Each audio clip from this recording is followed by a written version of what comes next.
welcome back to Command Block Skyblock, the series where we optimize vanilla Skyblock with command blocks and do some crazy stuff, like the tree capitator and the thing we are going to do today, because today is gonna be a command block day, a day where we are gonna make a few command block contraptions. We are gonna optimize this beauty here. I haven't got a name for it, but I want to make a name tag or something for it and put it here in the middle with a date and all on it, just to be fancy. So if you have an idea, just put it down there. But we are now gonna get into creative mode because we are starting building. And how are we gonna do that? We are gonna get ourselves a command block, which is often in this chest. There we are. I'm gonna put my stuff away in a chest that I can. And by the way, if you are just viewing for the first moment, I'm not cheating here. I'm just making command block contraptions in creative mode because there is no other option to do that. There's some cobble up there. Strange machine it is. Oh, I need to be right here because my command block machine activator thing, my redstone block, which I need to offer here, is right here. So the control room is gonna go right here, and I need to redirect this road path probably to this side, so I need to remove part of the structure here. This part also is gonna go to the left a little, just for the sake of it being not square and being annoying. So how are we starting this? We are doing the same method as we did before with the tree capitator, which is over there. We are just gonna put it a few blocks up, like that. Like this, probably good, right? About here.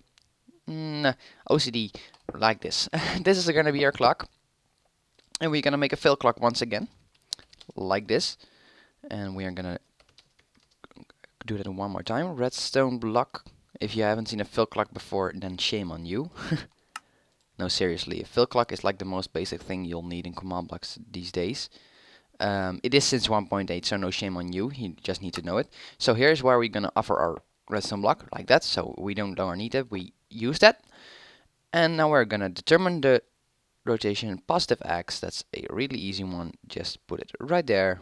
I think we are gonna need, it's just 2, even 1. Ooh, that's not what I wanted. Like this. We are gonna yeah, we need a very few command blocks for this. No one, please. Okay. So I kept this a secret last time. How we are gonna do this? And what I'm gonna do is I'm gonna use data tags, or data values actually, for the blocks here to determine on which block mobs are standing. Because what I'm gonna do is mobs are gonna spawn here obviously when the torches are gone, and I'm gonna push them this way to their death, without them actually needing to walk. I'm just changing their motion to go in a specific direction, and so they fall down. But I need to change the cobble right here. So this is currently a cobble with a data value of 0. But if I change this to 1, this cobble is actually different from this cobble. At least the game thinks so. But the texture looks the same. So I'm just gonna change the data value for a few blocks here. And when a block is a mob is standing on a block with a data value of 1, or a cobblestone block with a data value of 1, it's gonna be pushed this way with command blocks, because that's possible.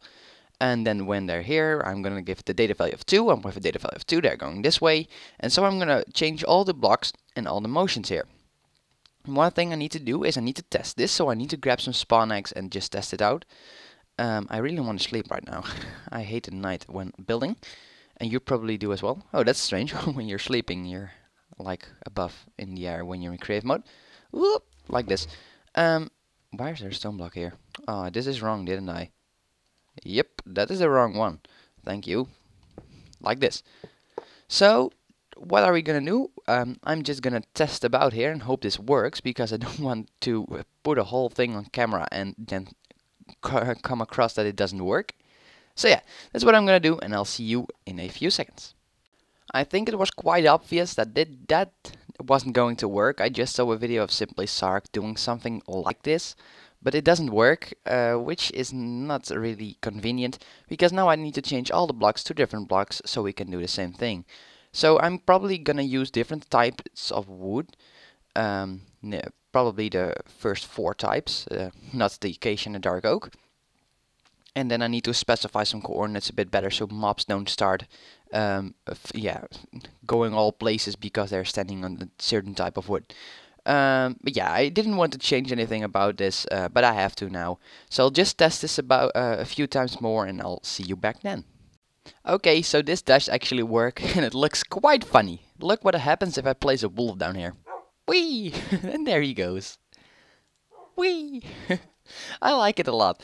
So I'm obviously gonna replace those because they weren't blanks before. But now I need to change the floor and everything. And there's still a wolf right here. So you better fall down. Thank you. So I'm gonna get myself some planks, replace the whole floor, and I'll see you then. I just finished cleaning up here. I just have some light sources right there and right there. Or right there and right there because those are my entrances to the machine. But the machine itself is set up and the spawning pads are in place. So the only thing we need to do is head down here and see if we see some mobs falling down here. Oh, it works. That's cool. Oh gosh, that was some lag. And he wore iron armor. I needed that. Like you see, this is what a real mob spawner is. And I'm getting low frames. Let's get you out of here. This is a real mob spawner, guys. And there are some mobs stuck, I see. I think they're just not fully on the block. They just spawned conveniently. But they'll push each other off like that. Spiders are also a little difficult. I'm gonna head up again because I'm just getting the worst frames in the world. But I think it works really cool.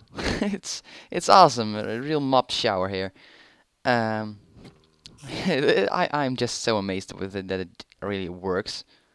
And we should now go in here and see no spawns at all, which is cool.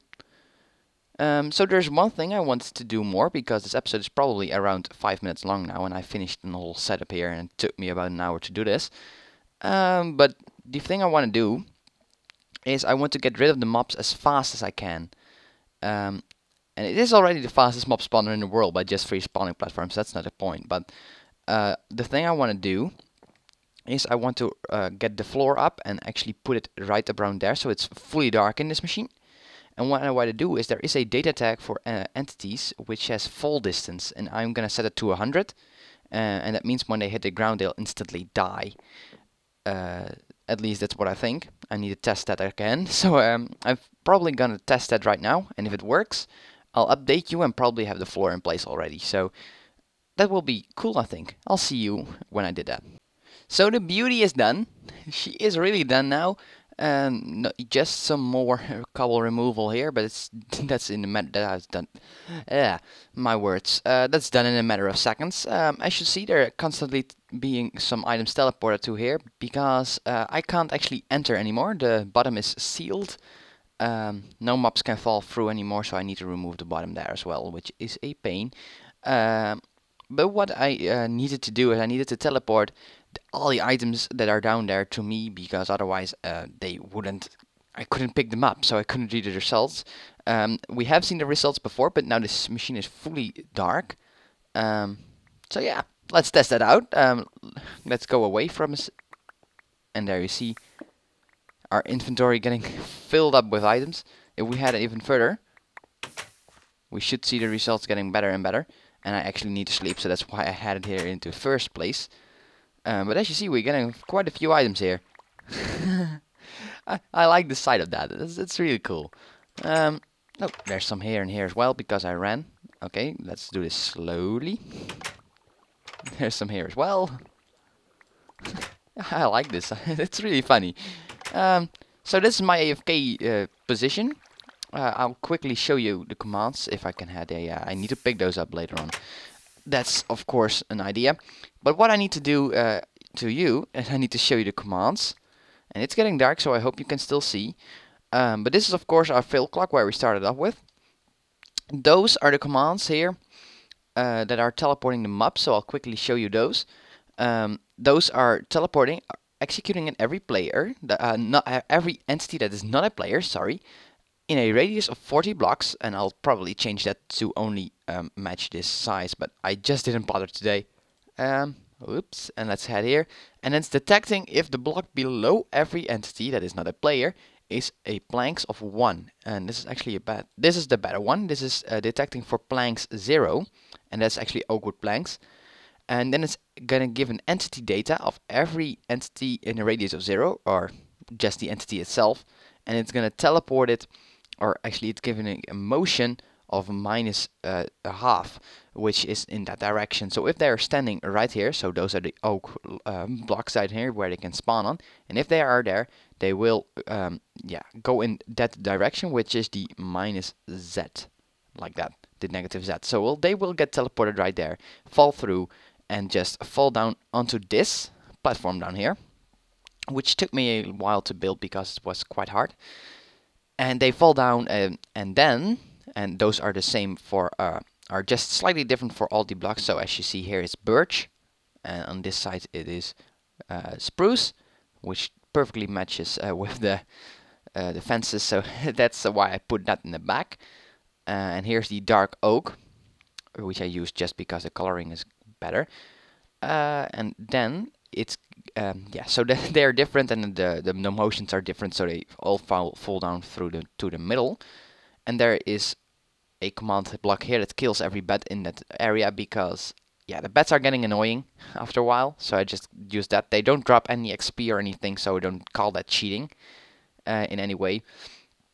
And this command block is setting the fall distance of every entity that is not a player in this radius to 40.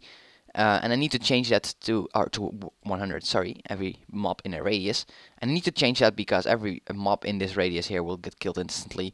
But when they hit the ground, they got killed, and I can show you that in action if I get a wolf, because it works with all the mobs and entities.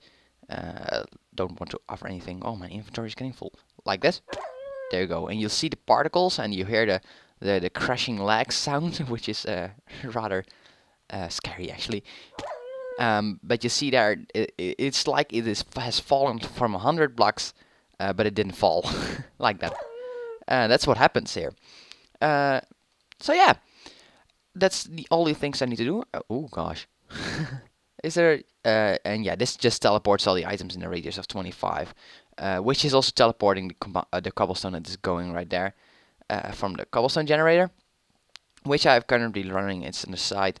I just wanted to know how long it was going for and how long it still was going. I'm actually getting mob spawns where I'm standing right here. Quite curious. But I'm probably gonna empty my inventory now, stand here for a while, record that, and then I'll give you a quick time lapse of how long it takes for me to fill up my total inventory with items. If I'm probably standing down there, then I'll make an AFK spot of that. So yeah, that's what I'll do, and then after that I'll just leave you, because that's all we are gonna do for today. I hope you enjoyed, and if you did, a like will always be much appreciated, as well as a subscription, of course. I'll see you in the next episode, guys. Bye! Not bye yet, sorry. I enjoyed the time lapse.